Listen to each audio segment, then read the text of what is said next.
Indology, the study of history, religion, and culture of the Indian subcontinent. You know who's considered the father of Indology? An Iranian Muslim who travelled to India in the 11th century. Curious, unbiased, and very open to understanding the science, philosophy, culture, religion, and language of India. His name? Abu Rayhan AlBiruni. AlBiruni was a rare kind of scholar, rare for his age and ever since. He was a mathematician, astronomer, physicist, anthropologist, linguist. He spoke about 7 languages. One of them was Sanskrit. Abu Rayhan AlBiruni was fluent in Sanskrit. He came to India when Mahmud of Ghazni of the Ghaznavid dynasty invaded India in the year 1017 AD. He spent 13 years living and travelling in India, and he wrote 2 books on life in India and Hinduism that was practiced here. One of the books is called Tariqal Hind.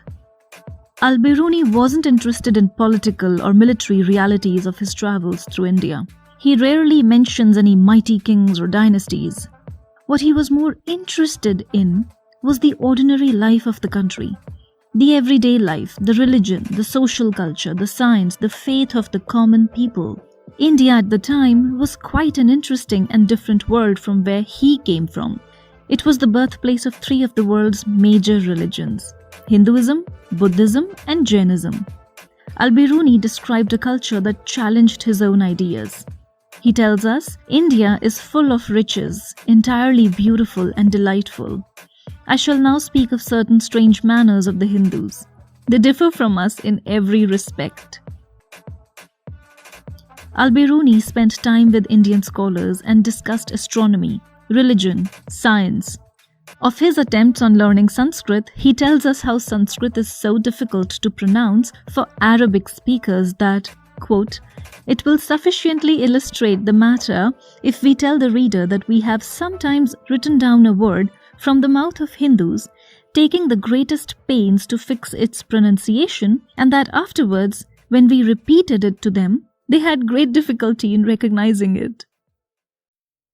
AlBiruni beautifully and very rationally analyzes why, in the 11th century India, Hindus did not like Muslims. He says that since India was attacked so many times, many of its cities were destroyed and people taken far away as slaves, Indians had become wary of foreigners to the point where they outright hated foreigners and were suspicious of them.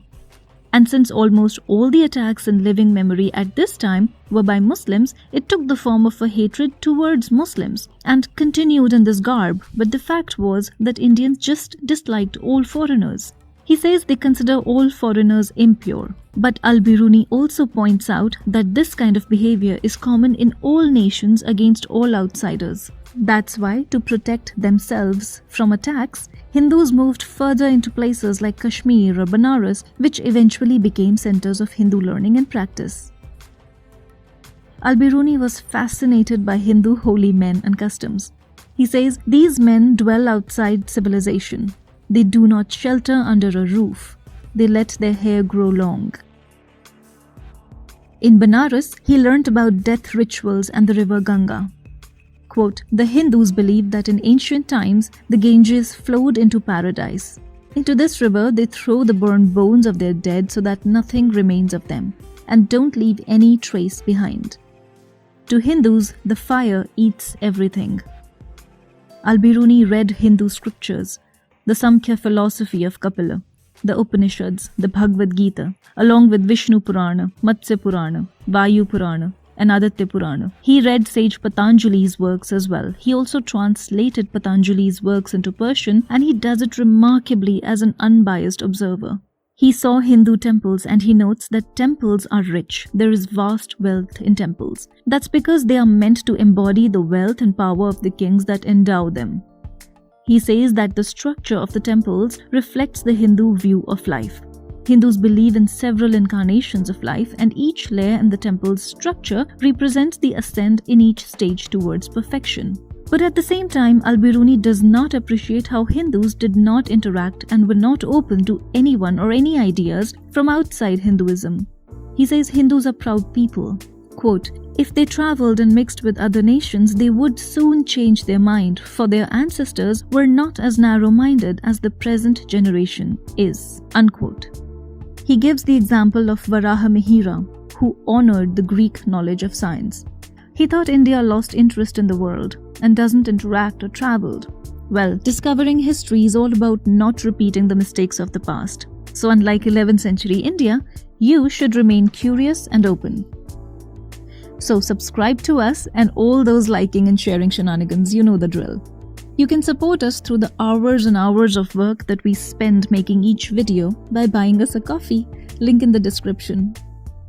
Also check out the Historia Maxima podcast, link in the description. See you next Monday, peoples.